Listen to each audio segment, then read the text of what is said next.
Tekstil Indonesia. Bismillahirrahmanirrahim. Assalamualaikum warahmatullahi wabarakatuh. Selamat sore sahabat BTT Bincang Tekstil Produk Tekstil. Hari ini kami mendatangi pengusaha muda yaitu Pak Wandi. Beliau bergerak di dalam jersey. Mungkin dengan manfaat podcast ini kita bisa ambil manfaatnya, pengalamannya. Yang jelas perbincangan sore ini tentunya ada manfaatnya, baik buat kami sebagai podcast maupun nanti disiarkan oleh masyarakat bisa ada ambil nilai-nilai positifnya. Itu aja dari pembukaan kita hari ini. Silakan Pak Wandi bisa memperkenalkan dirinya, perkenalkan usahanya. Jadi sekedar gitu aja lah. Assalamualaikum warahmatullahi wabarakatuh. Kenalkan, nama saya Wandi. Kebetulan saya owner di Uzbek Jersey. Jadi saya bergerak di bidang jersey. Tuh. Sejak tahun 2007. Itu mungkin Pak. 2007, 2025 berarti hampir 18 tahun. 18 tahun. Ya. Lulus SMA itu kalau orang. Udah betul, dewasa Pak ya. Udah dewasa. Ya paling kayak gitu Pak, mulainya dari 2007 sampai sekarang alhamdulillah masih bisa bertahan. Mungkin kendalanya apa, pemasaran dari mana, bahan bakunya, terus pekerjaannya juga lebih gimana sih Pak? Kendalanya mungkin setiap tahun beda-beda ya Pak ya. Kalau dulu mungkin kendalanya lebih ke pemasaran, kita lebih ke manual ya. Kalau sekarang mungkin kendalanya kita harus bisa mengikuti perkembangan zaman ya. Antara lain ya kita ikut jualan di marketplace lah. Tuh. Terus kemarin kita kan pernah dilanda COVID itu Pak. Tuh. 2019 sampai 2021. Bagaimana Bapak bisa bertahan? Waktu COVID kebetulan waktu itu awalnya saya juga bingung ya dengan kondisi seperti itu. Sedangkan karyawan kan mesti tetap kita gaji. Awalnya saya punya niat untuk mendonasikan ini Pak. Jadi saya open donasi APD dulu tuh. Dari situ tiba-tiba banyak banget yang donasi, banyak yang peduli. Karena banyak yang mau donasi, akhirnya saya jadi rubah Pak, jadi open PO gitu. Jadi APD ya sedikit menyelamatkan lah Pak di masa-masa COVID. Kita beralih dari jersey ke APD dulu waktu itu, sama masker ya waktu itu Pak. Mungkin untuk jersey ini sendiri Pak hampir dipakai dari kalangan muda sampai yang tua. Betul. Karena bisa menggeser katun, kolektor gitu ya. Peluang ini diambil mulai tahun berapa itu? Saya awalnya lebih spesialis jersey bola Pak. Jersey bola dari mulai tahun 2007 sampai tahun 2025. Khusus tim bola aja. Betul, tapi di tengah-tengah tahun kita mengalami penurunan yang signifikan untuk jersey bola karena mungkin beberapa brand yang biasanya order ke kita mereka buka sendiri atau mungkin pindah vendor. Akhirnya saya berinisiatif, saya beralih ke lari, lebih ke running gitu. Alhamdulillah running mungkin animo masyarakat lagi tinggi sekarang, jadi ya sekarang mau tidak mau 90% kita bergerak di jersey running. Ya, kalau saya lihat di masyarakat yang pakai jersey ini bukan hanya fashion olahraga ya. Betul Pak. Fashion buat penampilan, buat pakaian, buat komunitas. Alhamdulillah lah. Berarti peluang ini betul-betul dilirik oleh Bapak. Ya mungkin eh, bisa cerita yang lainnya Pak, untuk prosesnya, terus harapan Bapak terhadap kebijakan pemerintah supaya pengusaha-pengusaha muda ini bisa bergerak dan jangan sampai ada orang bilang UKM, usaha kecil dan menengah, kadang-kadang ada yang coba-coba usaha kecil dan menghilang gara-gara membuat bersaing. Kira-kira harapan dari Bapak yang bisa dibantu oleh pemerintah dengan penggiat-penggiat tekstil lah utamanya, karena memang di tahun 90-an sampai 2000 itu ekspor non migas kita itu kan nomor 1 tekstil. Oh, nomor 1 tekstil. Tahun segitu. Tapi sekarang kita malah impor. Lebih banyak impor ya. Untuk kebutuhan tekstil di dalam negeri. Nah, itu kira-kira pengrajin tekstil kita apa itu? Kalau harapan saya sebenarnya sih Kebijakan pemerintahnya ya yang mendukung UKM itu apa? tuh, lebih ke ada wadah mungkin dari pemerintah untuk memberi ruang UMKM, maksudnya lebih ke diwadahi gitu oleh pemerintah. Jadi kadang-kadang kita juga dengan harga pasar yang tidak menentu, yang menjadi masalah selama ini kan banyaknya barang impor Cina yang mungkin menjatuhkan harga, jadi kita kalah saingan. Tapi mungkin kalau kita bisa dikasih wadah dan bisa menjalin kerjasama antar UMKM, mungkin kita juga sebenarnya bisa menjual seharga barang-barang Cina yang selama ini dijual di Indonesia. Harapan saya ya ada wadah gitu Pak untuk mempersatukan kami UMKM agar lebih selaras ya. Mudah-mudahan dikenal dari Departemen Perindustrian atau Iya, UKM mendengar ya. Iya. Terus satu lagi nih Pak yang saya juga berpikir, kadang-kadang perizinan itu mudah nggak ya? Karena saya juga pernah pesan ini kita coba penuhi, tapi karena kita banyak persyaratan order dari pemerintah tidak terpenuhi, jadi akhirnya tidak dapat gitu ordernya Pak ya. Iya, gara-gara kita tidak bisa memenuhi persyaratan yang diminta. Ya, saking banyaknya persyaratan Pak ya. Itu menjadi penghalang juga nggak kira-kira Pak?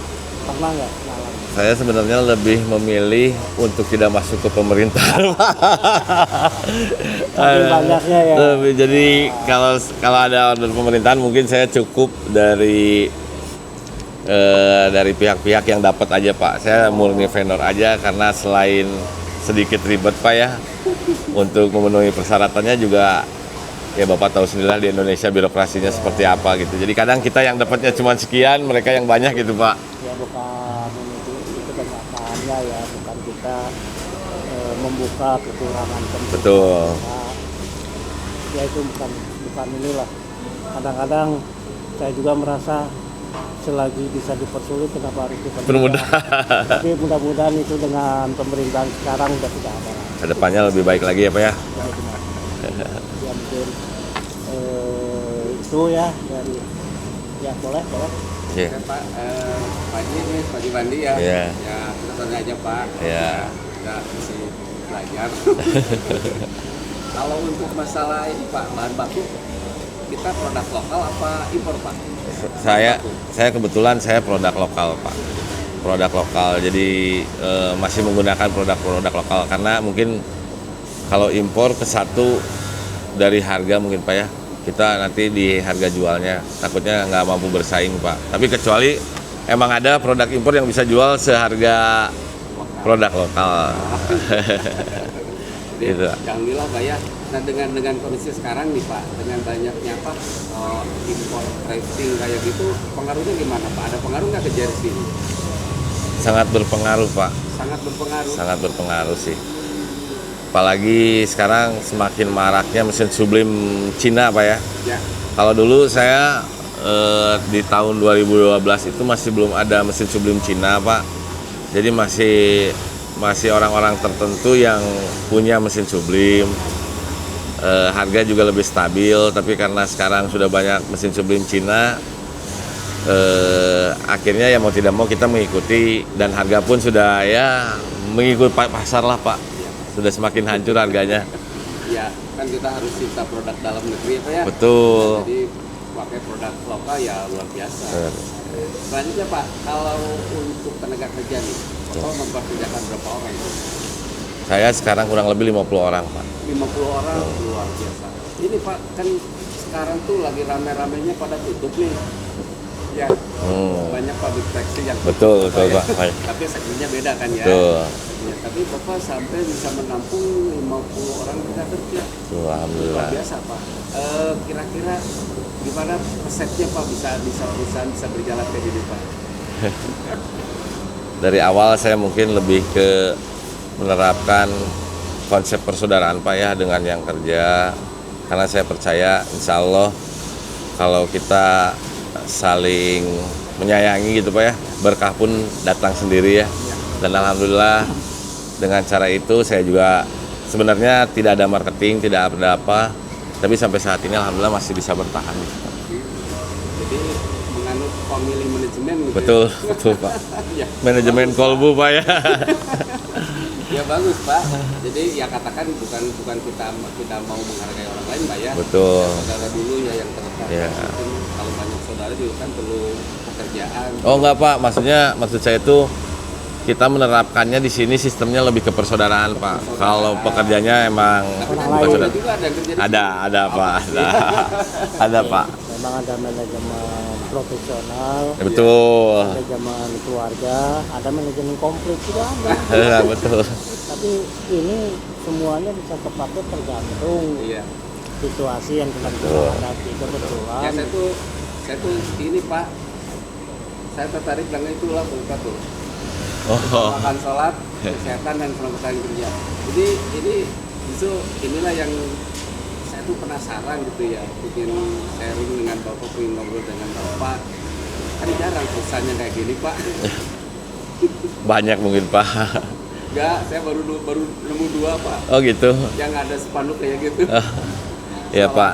Apa? Utamakan sholat, kesehatan dan keselamatan kerja. Betul. Baru 2 perusahaan yang ketemu Pak. Karena kita setiap malam Jumat juga kita pengajian Pak.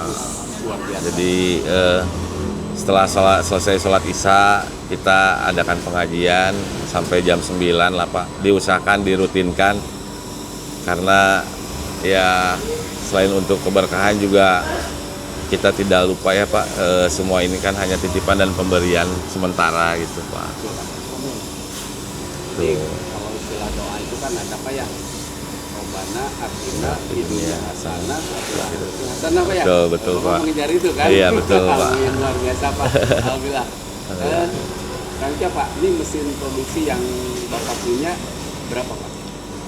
atau sekarang Kalau kita mesin- lihat Jenisnya, Pak, dan ini jenisnya. aja, Pak. Mesin sublim saya ada 5 unit. Untuk mesin heat pressnya ada 2 unit Pak. Kalau mesin jahit kurang lebih 60 unit. Mesin jet 60. Oh, jadi semua dikerjakan di sini. Betul, in-house semua Pak. Nggak ada yang dikeluarkan. satu atap. Betul, betul. Pelayanan satu atap. Mantap. Kalau kapasitas produksi ya kalau orang mungkin tahunya kaos ya, Pak. Betul. 6 kilo. Kira-kira sehari dapat berapa itu? Rata-rata Rata-rata 1.000 1.000 kaos kaos per hari. dari 50 tenaga kerja. Betul. Produktivitasnya tinggi lagi kan. 1.000 per dibagi 50. Iya, 20 kaos per orang. kurang lebih ya Pak. Kalau marketnya Pak? Nah sekarang kebetulan marketplace Pak. Sebelumnya di 2025 ke belakang tuh kita lebih mengandalkan jaringan saja Pak, jaringan perkenalan di perjersian gitu Pak. Sekarang beralih ke marketplace Pak, lewat marketplace aja sekarang. Kalau ini kendala dan hambatan nggak ada Pak. Kalau yang udah usaha nih. Karena mungkin di sini nih konsepnya lebih keluargaan, kurangnya disiplin di SDM Pak. Oh, itu yang jadi masalah sampai saat ini Pak. ya hambatannya Pak ya. Iya. Karena sudah satu frekuensi, batin Betul. sudah menyatu. Jadi kita nggak bisa tegas gitu Pak. Tapi kan yang penting kondisinya lancar ya Pak ya. Mudah-mudahan insya Pak, Allah. kalau mesin sublim itu untuk apa Pak? Untuk memberi desain Pak ya, bikin desainnya jadi nggak kayak dulu pakai sablon. Jadi sekarang disublim dulu ke kertas, setelah itu baru ditransfer ke kain pakai heat press kayak gini Pak. Ya, saya tuh tadi lihat-lihat juga Pak. Tuh. Tadi itu kawan itu saya cek juga. Ya, Saya lihat-lihat ini kayak gambar tempel tuh. iya betul Pak, kurang lebih kayak gambar tempel. Di press dipanaskan. Betul, gitu ya. ditransfer lewat heat press. Oke Pak. Oke Pak. Nah untuk selanjutnya Pak, tadi apa latar belakangnya kan sudah disampaikan ya Pak. Ya. Jadi itu tahun berapa Bapak tuh? 2007 Pak. 2007 juga. 2025, Iya. 18 tahun, 25 dikurang 7. Itu dulunya gimana Pak? Besar seperti ini atau gimana Pak? Kita ceritain Pak kronologinya. Saya awalnya waktu kuliah saya jualan di kampus Pak, jersey bola. Setelah itu saya kumpulin sedikit-sedikit modal, saya buka toko Pak, toko sport di Jatinangor. Ukuran tokonya cuma 2,5 dikali 7 meter lah Pak. Waktu itu alhamdulillah omset toko juga lumayan dan kita perlu suplai barang. Tapi banyak yang kebagian Pak, setiap saya datang ke supplier barang sudah habis, barang sudah di booking sama orang. Dari situ saya mencoba bikin sendiri. Dan akhirnya sekarang lebih fokus ke produksi daripada ke toko. Gitu Pak. Ya mungkin sudah banyak pengalaman Pak Wandi yang sudah kita dengar. Nah, manfaatnya mungkin lebih fixnya lagi supaya lebih mantap lagi, mungkin kita bisa lihat proses produksinya bisa Pak. Apanya Pak? Proses produksinya Boleh Pak, silakan Pak. dari mana biar kita yakinkan bahwa memang ini pengusaha ini mungkin gitu. Silakan Pak. Jadi awalnya kita siapkan dulu bahan untuk di press. Prosesnya ini proses sublimnya. Setelah disublim, kita bawa ke mesin heat press. Gambar yang sudah dicetak tadi ditransfer ke kain lewat heat press. Seperti ini Pak. Jadi yang tadinya kain polos sekarang udah ada motifnya. Kayak gini Pak. Nah, setelah udah ada motifnya, baru kita cutting pola.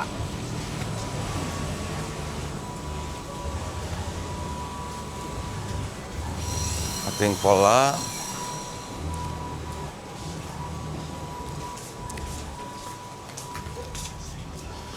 Seperti ini Pak.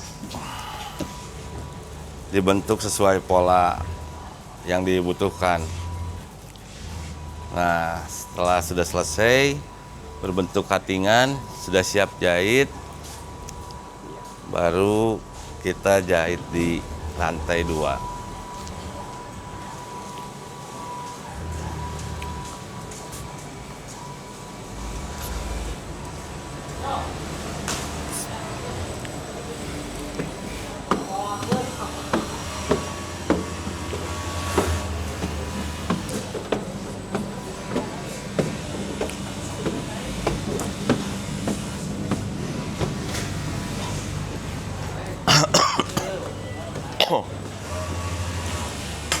Setelah di cutting tadi,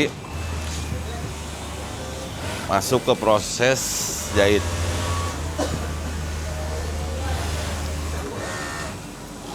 Sampai akhirnya selesai, masuk ke proses finishing Pak. Nih.